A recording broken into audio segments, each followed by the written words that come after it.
Szeretettel üdvözlök újra mindenkit a Kisvakon csatornán.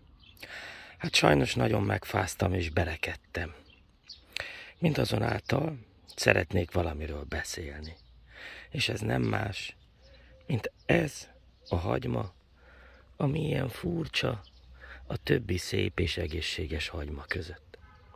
Ezt most kiszedem a földből, és nézzük meg együtt, hogy mi okozza azt, hogy így összegöngyörödik a levele, deformálódik, hullámos lesz. Nos, egy kicsit próbáljuk meg együtt megnézni, hogy mi is okozza ezt a problémát.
Nos, amit a képen látunk, és amit a hagymából kiszedtem, az egy élőlény, mégpedig egy nyű, vagy nevezik pondrónak is, egy légynek a ivadéka, mégpedig a hagymalégynek. Sokszor beszélünk arról, hogy a hagymát sárgarépa mellé kell ültetni, mert ezek a legyek, amit hagymalégynek neveznek, a hagyma illatára mennek. Na most a hagymának ide a felső részébe, ide lerakják a petéket. Ezek nagyon pici kis fehér apró, szemmel alig látható valamik. Amikor azok a peték kikelnek, akkor ilyen nyüvek, pondrók lesznek belőlük, és azok végig zabálják az egész hagymaszárat, egészen valameddig. Ez az egyedit például idáig jutott. Itt látszik, hogy rágott magának egy kis odút, és bebábozódott. Tehát amit itt most látunk, az egy báb. Azért ilyen barna, megpróbálok ránagyítani.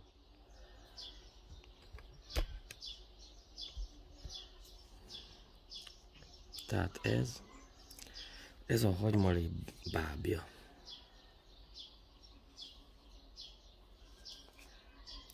Így néz ki.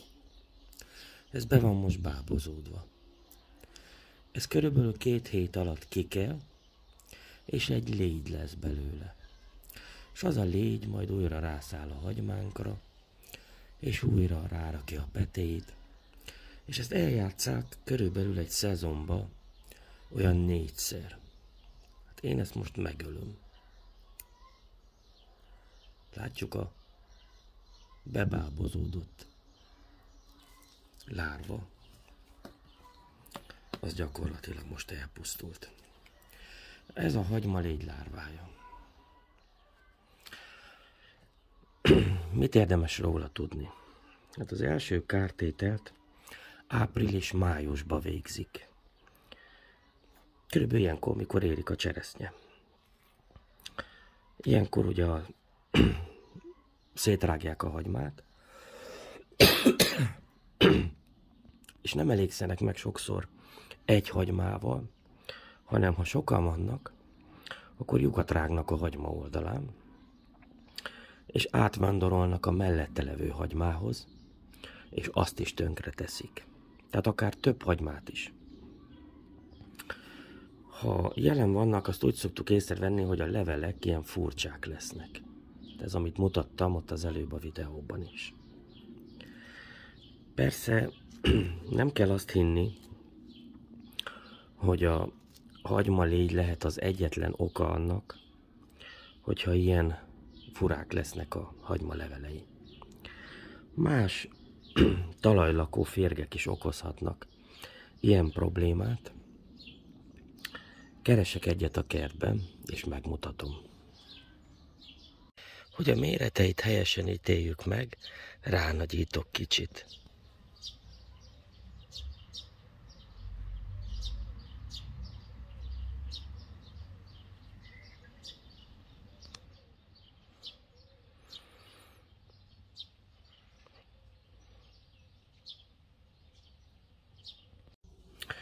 A rövid kis bejátszáson sikerült egy ilyen kis talajlakó férget bemutatnom.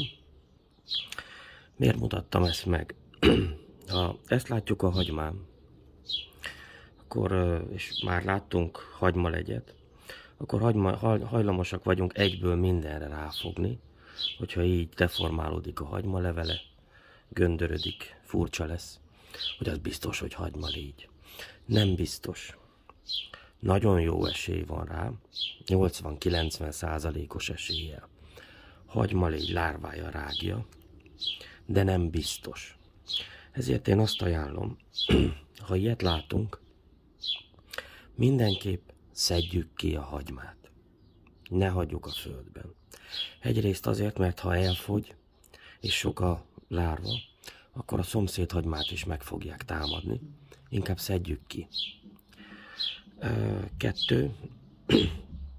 Így meg tudjuk vizsgálni, hogy tényleg hagymalégy okozza-e a problémát, vagy a talajban élősködő más féreg.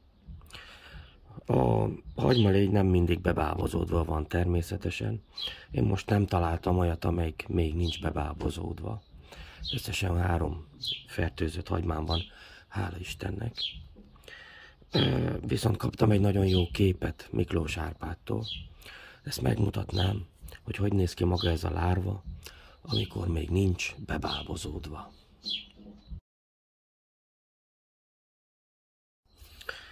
És akkor záró akkordként, hogyan lehet ezek ellen a hagyma legyek ellen védekezni?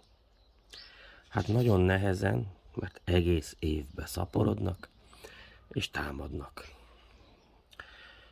Ugye az első nemzedék már tönkretett egy adag hagymát, ezek már bebábozódtak, most körülbelül május végére legyekké alakulnak, a legyek újra hagymákat fognak fertőzni, és ezt még eljátszák, vagy 2-szer innentől fogva.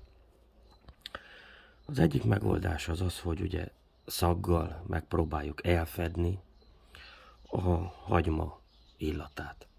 Ezek a rovarok illat alapján találják meg a hagymát, a legyek, ezért más illatokkal megpróbáljuk elnyomni.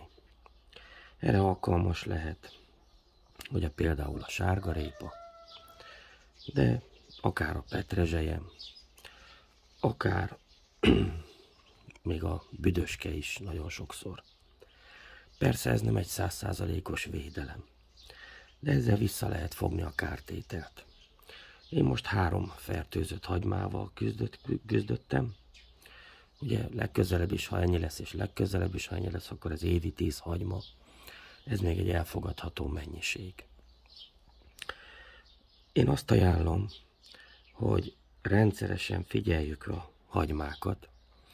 Ha olyat látunk, amelyiknek ilyen lesz a levele, illetve sárgul a levele, deformálódik, szedjük ki, és ha fertőzött, pusztítsuk el a lárvákat.